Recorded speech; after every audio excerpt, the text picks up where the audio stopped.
What's going on, guys? Today we're taking a look at the PFL's first event this year, and we're going to take a look at the prelims in this video. We'll take a look at the matchups. I'll give my predictions, and again, this is not like a breakdown video that I do. I haven't done extensive research like I would for those fights into the fighter's skills. Instead, I looked at their past fights, picked out features for this video that got me excited for some of these matchups. So with that all in mind, let's get straight into PFL 1 prelim breakdown.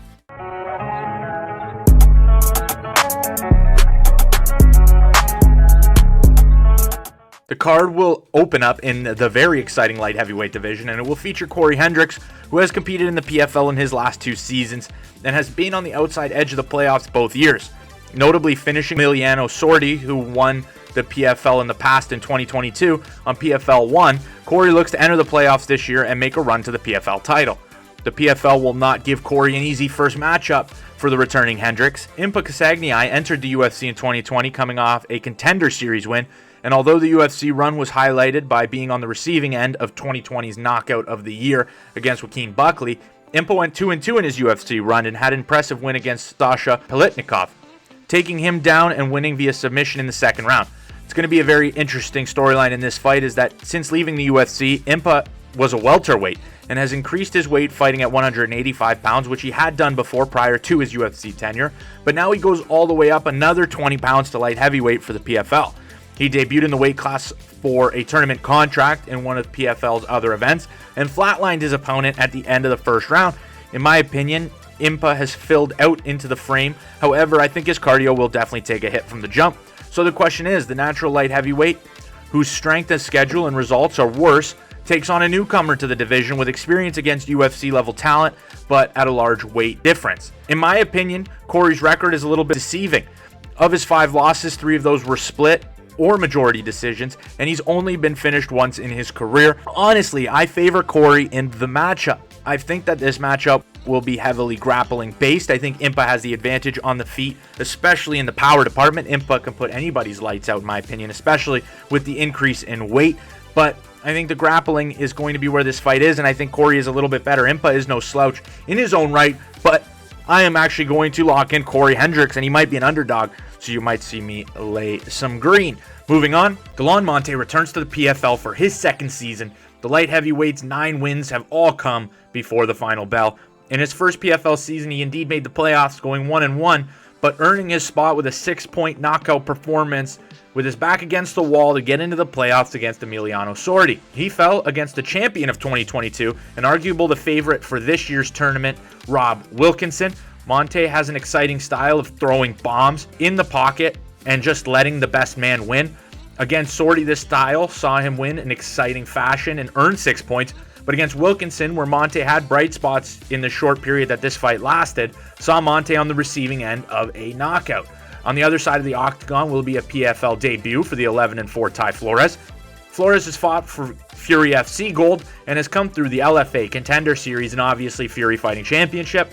Flores was also a fighter who was as low as welterweight in his career, early on taking on fights at middleweight and welterweight. In 2019, he took his first bout at light heavyweight and hasn't looked back since. Flores is a tough stand-up fighter, and he's skilled and uses every strike available to him, leg and body kicks, as well as a lot of boxing. Fight-wise, my predictions: Monte. I think this fight's a close matchup. Flores could welcome the stand-up against Monte, as both guys are very even in terms of skill. I like the power edge on the side of Delan, however. I have no doubt Flores will show his toughness in this fight if he does get rocked, and he will produce a high output if he avoids the big shots. Maybe in the latter half of the fight, Flores might come on a little bit, but I still think Monte finish is more likely. If the grappling does show itself, I believe it'll be initiated by Flores, so that might be a way for him to get away from moments where he might be hurt, and if he prioritizes this game plan to try and avoid putting himself in risky positions on way to maybe a decision win for Flores, that could also be a possible outcome. But nonetheless, with all that in mind, I'll still go with Delan Monte.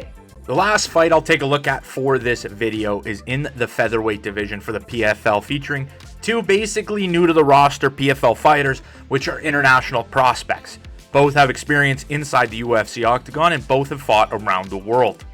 South Korean Songbin Jo has a professional record of 10-2 and has held titles in Japanese organizations War Dog Cage Fight and Gladiator, while also winning a title in a South Korean organization known as Top Fighting Championship. He's always been a featherweight, and his first taste of mixed martial arts in the United States was for the UFC back in 2019.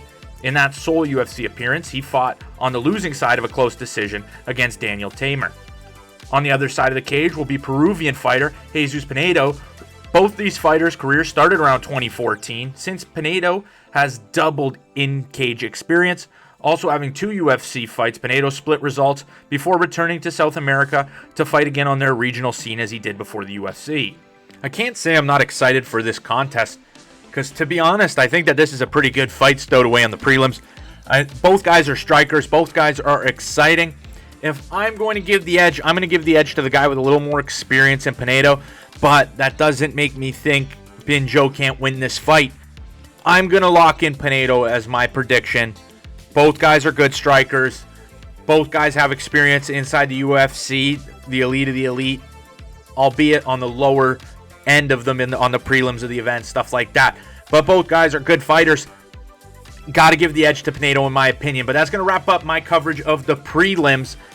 I'm excited for this PFL event. It's also going to wrap up my PFL coverage for PFL 1. Make sure you guys hit that like button and subscribe to Combat Sports Central and let me know what fight you're looking most forward to.